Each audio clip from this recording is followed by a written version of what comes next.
Bonjour, c'est Gilles du site boursicoté.com. Voici l'analyse technique des principales paires de devises du marché Forex, ainsi que l'analyse de l'or et du pétrole pour les matières premières. Nous sommes aujourd'hui le mercredi 5 décembre 2012. Et nous commençons avec l'euro-dollar. Donc l'euro-dollar qui est toujours ici sur sa phase de tendance haussière. Alors hier je vous indiquais ici une possible résistance qui provoquerait une phase de consolidation. Donc on a continué à monter ici pour casser cette zone des 1,3107. On est venu marquer un nouveau plus haut ici à 1,3127 avant de marquer une petite phase de consolidation. Mais petite phase de consolidation qui est vraiment légère. On revient à peine ici chercher la moyenne mobile 20 exponentielle avant de commencer à marquer ici un petit pattern de retournement. Donc pour l'instant, sur ce point de vue, on reste sur un biais de continuité haussière. La tendance n'est pas du tout remise en cause.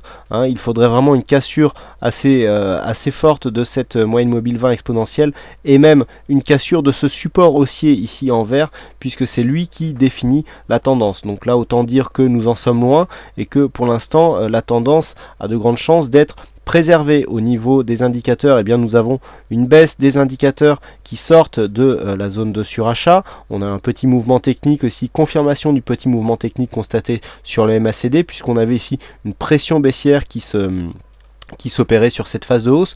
On a un petit peu la même chose sur le CAC actuellement, c'est-à-dire un MACD qui aimerait bien descendre, mais des cours qui continuent à monter. Vous voyez qu'au bout d'un moment, surtout quand on est en surachat, on a toujours ici un petit accès de faiblesse qui permet aux indicateurs de reprendre des zones d'évolution un peu plus normales, entre guillemets, puisqu'on ne peut pas vraiment parler de normalité en bourse, mais on voit ici que cette zone permet de revenir chercher ici une zone technique avant, pourquoi pas, de confirmer la tendance de fond. Donc la tendance reste haussière sur l'euro-dollar. Les phases d'invalidation sont relativement loin, aux alentours des 1,30, puisque ça serait déclenché par une cassure ici du support haussier. En attendant, donc la tendance reste haussière avec possible rebond sur la moyenne mobile 20 exponentielle et confirmation sur un dépassement des 1,3127.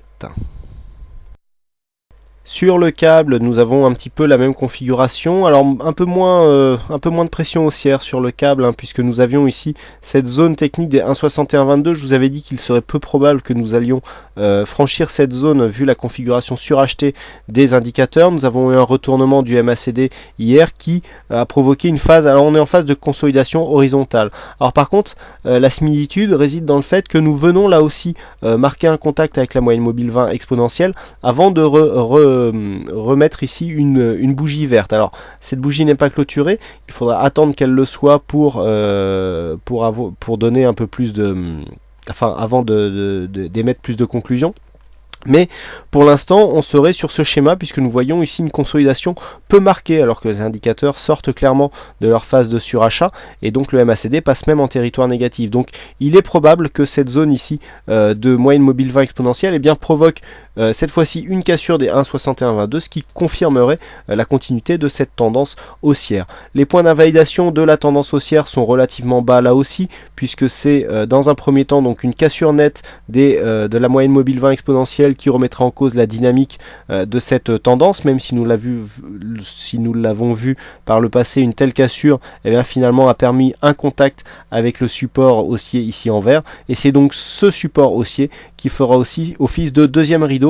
Une cassure de ces deux zones techniques pourrait nous donner dans ce cas-là une claire remise en cause de la continuité de cette tendance. Donc toujours tendance haussière sur le câble avec ici deux phases d'alerte, à savoir une cassure ici de la moyenne mobile 20 exponentielle et cassure possible du support haussier ici en vert. On continue avec le dollar-yen, donc le dollar-yen qui confirme ici sa non-tendance, si j'ose dire, puisque suite à cette sortie de consolidation qui faisait pourtant suite à une bonne phase ici de hausse, phase de hausse qui avait été relativement dynamique, qui nous avait incité à placer des Fibonacci. Nous avons un support ici intermédiaire qui s'est placé à 81,69.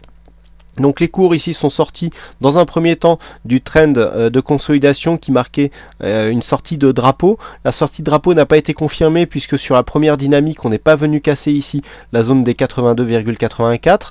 Donc on est revenu chercher ici cette résistance comme un support et là on est en train de développer une phase de rebond qui est en train de se confirmer puisqu'on reste ici au-dessus de la moyenne mobile 20 exponentielle et puis nous avons une dynamique qui est assez intéressante à jouer sur les indicateurs.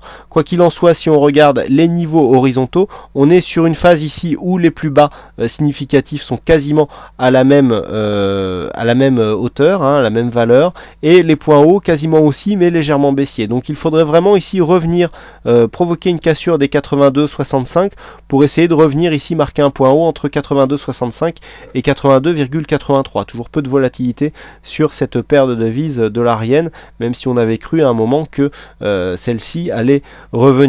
Donc toujours une tendance de fond plutôt neutre sur le court moyen terme, mais qui pourrait déboucher sur une continuité ici d'une tendance haussière d'un point de vue pur moyen terme. Donc ici nous avons une phase d'invalidation à 81,71 pour la vue court terme, à savoir qu'une cassure de cette zone nous mettrait dans une phase de continuité baissière avec un objectif situé à 81,44, alors qu'une cassure des 82,84 nous donnerait un signal de continuité de la tendance haussière qui avait été impulsée ici par ce précédent mouvement qui avait été relativement dynamique et qui avait provoqué une cassure de point haut précédemment significatif. Donc toujours un biais haussier en attente de confirmation sur le dollar-yen.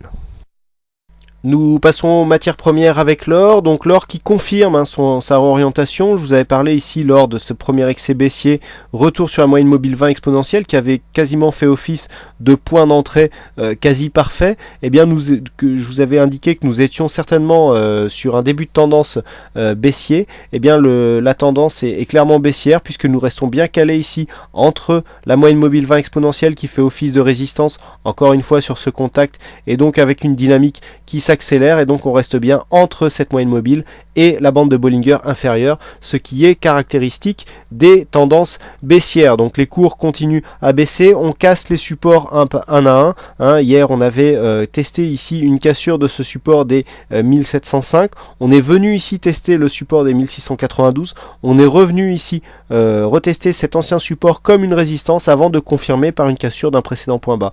Donc ici des points bas qui s'enchaînent d'une manière assez rapide. Si on écarte un petit peu, on peut constater que l'objectif se situe clairement sur les 1676 dollars l'once et que cette tendance ici est relativement dynamique. Attention toutefois à une divergence qui est en train de se mettre en place sur le RSI et sur le stochastique. Il faudra attendre de savoir si ce point bas est réellement significatif, auquel cas vous aurez tous remarqué que le point bas représenté ici sur le RSI est beaucoup plus bas que le plus bas donc qui est en train de se faire, alors même que donc les indicateurs ont une course inverse par rapport au cours. On a un nouveau plus bas ici sur l'indicateur, mais pas de nouveau plus bas sur l'indicateur. Idem sur le stochastique et sur les histogrammes du MACD. Donc attention, divergence haussière qui est en train de se mettre en place sur l'or, qui est en fait révélatrice d'un affaiblissement de cette tendance baissière. Alors cette divergence par contre pourrait être confirmée en cas de cassure haussière ici des 1707 dollars l'once. Et enfin nous terminons cette analyse avec le WTI, donc le brut léger américain qui vient encore une fois tester cette zone des 87,50. Un sous-jacent qui reste encore une fois sans tendance, on reste dans une continuité d'oscillation en range, puisqu'ici on vient tantôt tester cette zone des 87,50 comme point bas, ou alors la zone des 89,80-90 en zone de résistance. Donc toujours une phase de range qui dure depuis maintenant quelques semaines sur le WTI, actuellement donc un sous-jacent sans tendance qui vient ici suite à une phase d'exagération, marquer une petite phase de retournement. Donc bon, ça aussi c'est assez caractéristique des phases de range, puisqu'en général lorsque nous sommes en range, les retournements sont beaucoup plus vigoureux suite à une phase ici, d'exagération. On le voit bien sur cette phase-là. Sur cette phase-là, on a clairement ici des phases de retournement après une exagération. Idem ici, on change de sens et là, ça a été le cas aussi. On est redescendu et donc là, tant que nous sommes sur cette phase de range, nous allons certainement encore une fois remonter. Donc toujours une tendance sur le fond qui reste neutre sur le WTI. Voilà ce que l'on peut dire donc sur cette analyse technique Forex et matières premières. Il ne me reste plus qu'à vous souhaiter à toutes et à tous une bonne soirée, bonne chance dans vos trades futurs et on se retrouve dès demain pour d'autres analyses techniques en vidéo. Bonsoir à tous.